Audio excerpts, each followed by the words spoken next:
Selamat datang di channel ini. Kami menyajikan berbagai konten edukasi pendidikan yang informatif dan mudah dipahami, untuk membantu menambah pengetahuan serta mendukung proses belajar Anda. Semoga video ini dapat memberikan manfaat dan menginspirasi untuk terus belajar dan berkembang. Pernah kepikiran nggak sih, apa rahasianya supaya otak kita tetap tajam meskipun umur terus nambah? Jawabannya mungkin ada di sesuatu yang kita semua lakukan setiap hari, tapi sering banget kita anggap remeh. Yap, kita semua pasti akan menua, itu udah pasti. Seiring berjalannya waktu, otak kita juga ikut berubah. Nah, pertanyaannya, gimana caranya kita menghadapi tantangan ini sambil tetap menjaga otak kita tetap kinclong? Karena jujur aja, itu kan yang kita semua mau. Secara formal nih, Kemenkes mendefinisikan lansia itu sebagai seseorang yang usianya udah 60 tahun ke atas. Di fase ini banyak banget loh perubahannya, dan ini nggak cuma soal fisik ya, tapi juga mental dan cara kita bersosialisasi. Oke, perubahan di tubuh sih jelas kita semua ngerasain ya, entah itu keriput atau stamina yang nggak sekuat dulu. Tapi yang lebih bikin penasaran tuh, gimana nasib otak kita? Apa yang sebenarnya terjadi di dalam sana? Dan disinilah letak kejutannya. Rahasia terbesar buat jaga otak tetap prima itu ternyata bukan teka-teki silang atau main game asah otak yang ribet-ribet itu. Tapi justru dari sesuatu yang terjadi waktu kita lagi tidur. Oke, yuk kita bongkar bareng-bareng soal proses riset otak ini. Kita mungkin mikir tidur ya, cuma buat istirahat aja, pasif gitu. Padahal, jangan salah, justru pas kita tidur, otak kita itu lagi sibuk-sibuknya kerja, melakukan pekerjaan pemeliharaan yang super penting. Jadi, coba bayangin deh, tidur itu kayak proses factory reset buat otak kita. Setiap malam, otak bekerja keras buat bersih-bersih, nata ulang semuanya, biar besok pagi siap tempur lagi. Nah, ini ada penjelasan keren banget dari Profesor Jason Rahel. Dia bilang, tidur itu periode offline-nya otak. Jadi gini, pas kita melek, koneksi antar sel otak kita kan makin kuat, makin ruwet. Nah, tidur itu fungsinya buat ngasih jeda, biar koneksinya agak kendor dikit. Ini penting banget, supaya ada ruang buat bikin koneksi baru dan nyerap hal-hal baru besoknya. Sekarang, kita masuk ke bagian yang paling seru dan paling ajaib dari tidur, yaitu fase REM. Jadi gini, siklus tidur kita itu ada 4 tahap utama ya.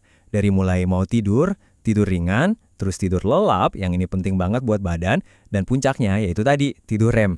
Fase REM ini aneh tapi nyata, penuh paradoks. Badan kita itu sengaja dibikin lumpuh sementara, ini pinter banget mekanismenya, biar kita nggak ikutan lari atau berantem pas lagi mimpi kan. Tapi di saat yang sama, otak kita lagi party.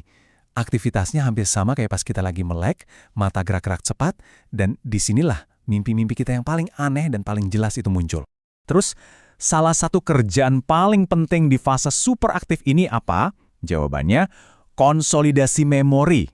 Nah, apa pula itu konsolidasi memori? Gampangnya gini deh, bayangin otak kita itu kayak manajer file di komputer. Setiap malam, dia pilah-pilah semua data yang masuk seharian. Folder yang penting, di-save dan di-backup. File-file sampah yang nggak guna, langsung delete. Nah, ini dia poin kuncinya. Kalau nggak ada proses bersih-bersih ini, otak kita bakal kepenuhan, jadi lemot buat nyerap info baru. Jadi, tidur REM itu ibaratnya ngebersihin desktop mental kita biar nggak berantakan. Bukan cuma soal ingatan loh, tidur REM itu juga punya kerjaan sampingan yang super penting. Ngatur emosi kita. Anggap aja ini kayak sesi terapi gratis setiap malam. Gimana caranya? Nah, waktu kita tidur dan bermimpi, otak itu kayak memutar ulang kejadian-kejadian emosional yang kita alami seharian. Tapi, kuncinya di sini dia muternya tanpa soundtrack cemas, jadi hormon stresnya dimatiin dulu. Hasilnya, emosi-emosi negatif itu jadi lebih netral, nggak nusuk lagi. Oke, logisnya kan gini. Kalau tidur bagus buat ngatur emosi, berarti orang yang tidurnya berkualitas pasti IQ-nya atau kecerdasan emosionalnya lebih tinggi juga dong. Harusnya, ya kan? Ternyata di sini ceritanya jadi sedikit lebih ribet. Yuk, kita lihat satu studi yang hasilnya, jujur, agak di luar dugaan. Bikin asumsi kita yang tadi jadi goyah. Ada sebuah studi yang lihat para remaja. Dan coba tebak, 75,3% dari mereka ngaku kalau kualitas tidurnya jelek. Gila kan? Itu kan banyak banget. Nah, ini dia yang bikin kaget. Walaupun mayoritas dari mereka tidurnya jelek, pas dianalisis, ternyata secara statistik nggak ada hubungan yang kuat antara kualitas tidur mereka sama tingkat EQ mereka. Aneh kan? Ini nunjukin kalau hubungan tidur sama EQ tuh nggak sesimpel A tambah B sama dengan C. Oke, jadi bingung dong? Tenang, tenang. Jadi, apa nih kesimpulan yang bisa kita tarik dari semua ini? Apa pesan utamanya? Oke, biar jelas kita pisahin dulu ya. Di satu sisi, ada hal-hal yang udah pasti dan terbukti secara ilmiah, tidur itu penting banget buat ingatan dan biar kita siap belajar. Ini udah nggak bisa diganggu-gugat. Tapi, di sisi lain, hubungan langsung antara tidur sama EQ itu ternyata lebih rumit.